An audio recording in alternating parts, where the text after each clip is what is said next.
Namaste, Hare Kṛṣṇa. Second chapter, Sankhya Yoga. Sloka 54. Arjuna uvāca sthita-prajñasya ka bhāṣā samādhi-sthasya keśava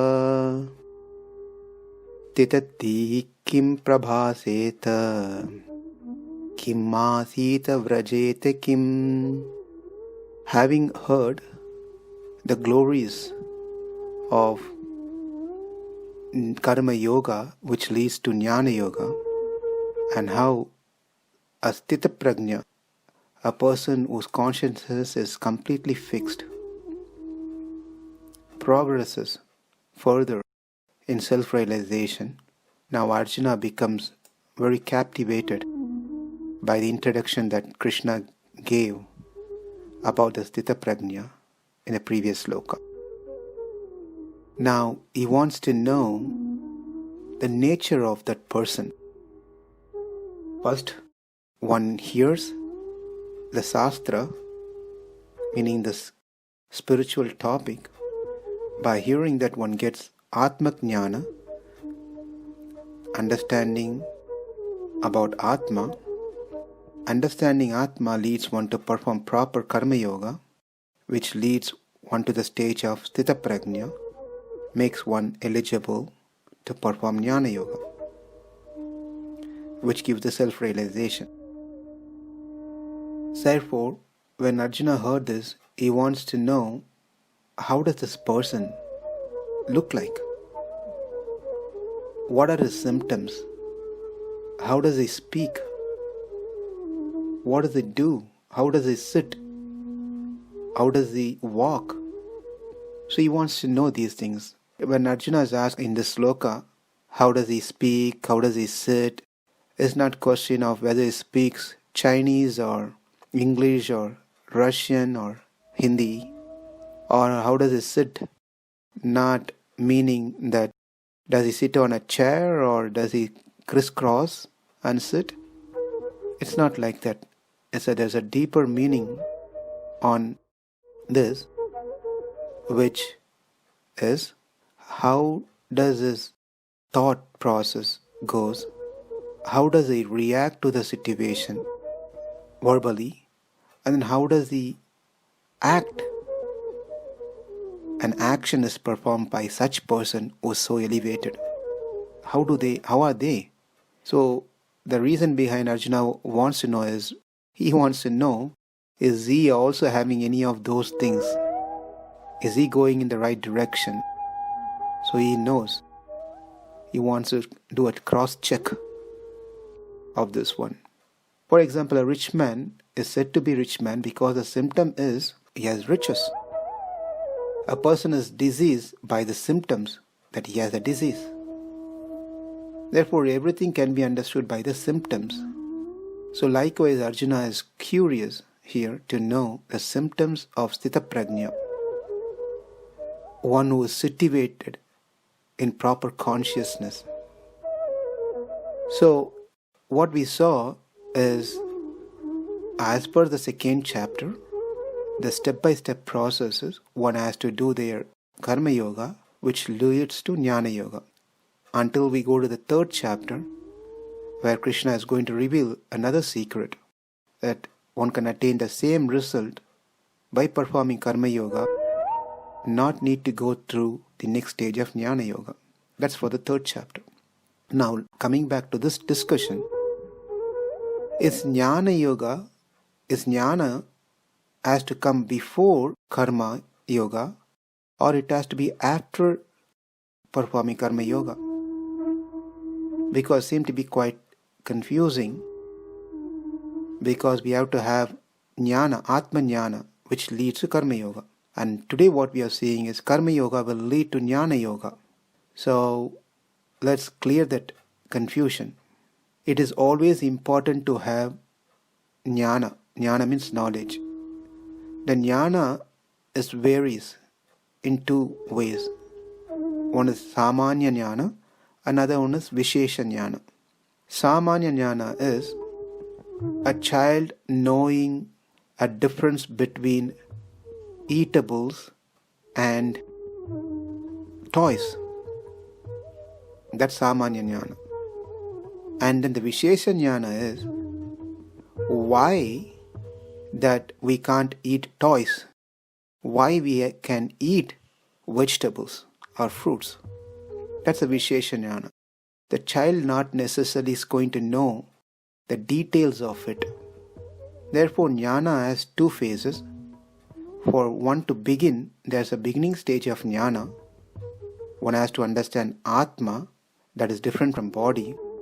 But a vishesha jnana is, he understands more about Atma, the greatness of Atma, its qualities, how wonderful Atma is. That's vishesha jnana. That jnana comes a later part, whereas in the beginning one has to have the jnana that Atma and body are two different things. And that's why Kṛṣṇa beautifully started with the beginning like an ABCD. He taught Arjuna this samanya jnana, and then later that leads by practicing proper karma yoga with applying those three principles, one can become a sthita-prajña. Because here in the following slokas, Kṛṣṇa is going to say the symptoms and certain things of the sthita-prajña. One might have a question, we thought that these are all already practiced to become a jnana yogi. Now why is Kṛṣṇa again telling the same thing here? Therefore we should understand with an example that, say, a parent wants their child to become a doctor, and the child doesn't want to study at all. Say a father and mother are physician, and they love to see their son to be another physician. But the son seems to be totally not showing any interest at all in education. He just plays around and does whatever he wants to do, but less he bothers to take his books and read or do any assignments. No concentration, completely distracted, only playing things. And then also because of that he gets into a bad friendship and cultivating some bad habits. At this point of time, someone comes, like great, nice person in this boy's life, and starts talking about the greatness of their parents. Do you know how great your parents are? They are wonderful. They have done so much nice things to the people in general. They have been awarded by the government for being a best physician. And the boy is wondering, what, really? Yes. So, do you know what you're doing? Having these things, this sort of friendship with bad people is not good. You have to give them up. The boy is now starting to understand, okay, I need to give up this friendship. Next is, and this well-wisher says that now you have to focus on your studies. Well, I already gave up my friendship. Now you're asking me to focus on the studies. Why can't I be myself and do whatever nonsense that I want to do?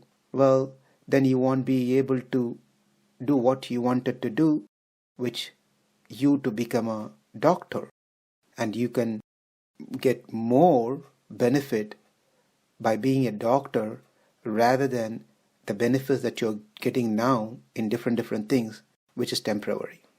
Now the boy understands more in detail, and he says that, yes, let me focus on my studies.